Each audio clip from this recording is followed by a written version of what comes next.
गंगा अपनी हर एक मुमकिन कोशिश कर रही है कि कैसे भी करके ये कंपटीशन जीत जाए, लेकिन अब उसके सामने खड़ी हो गई नई परेशानी, क्योंकि चैलेंजर्स ने एक बॉल में चिट्ठी रखा और चिट्ठी में अलग अलग कंट्री के डिशेस रखा और जो भी जिस चीट को उठाएगा उसमें से उसे खाना बनाना पड़ेगा।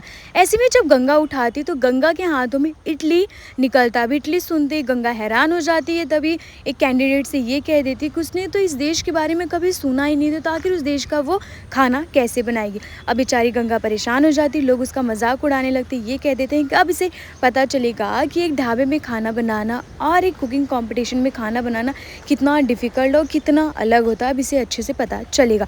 अब यहाँ पर गंगा हैरान है, परेशान है, करे तो क्या करे। तो वहीं दूसरी तरफ सहाना की ज़िंदगी में फिर से नया तूफान आ गया, क्योंकि सहाना मुरली से ये बताती है कि विनीता जी और माँ जी मिलकर हम सबको धोखा दे रहे, लेकिन यहाँ पर मुरली उसकी एक बात सुनने को तैयार नहीं है। मुरली ये कह रहा है कि एक बार फिर से सहाना जी, आपने हमारे विश्वास का विश्वासघात कर दिया और विश्वास को हम तोड़ दिया। अब हम आप पर कभी भी भरोसा नहीं कर पाएंगे। अब ये सुनते ही सहाना रो पड़ती, उसे समझ नहीं आता करे तो क्या करे। लेकिन अब सहाना ने ये डिसाइड कर लिया कि वो अपने सेल्फ रिस्पेक्ट को नहीं मारेगी। सूटकेस उठाती और अपने घर जाने के लिए तैयार हो जाती और ये डिसाइड कर लेती कि जब तक वो पूरा प्रॉब्लम सॉल्व नहीं कर देती तब तक इस घर पर वापस नहीं आए, क्योंकि यहाँ पर उसकी रिस्पेक्ट नहीं है।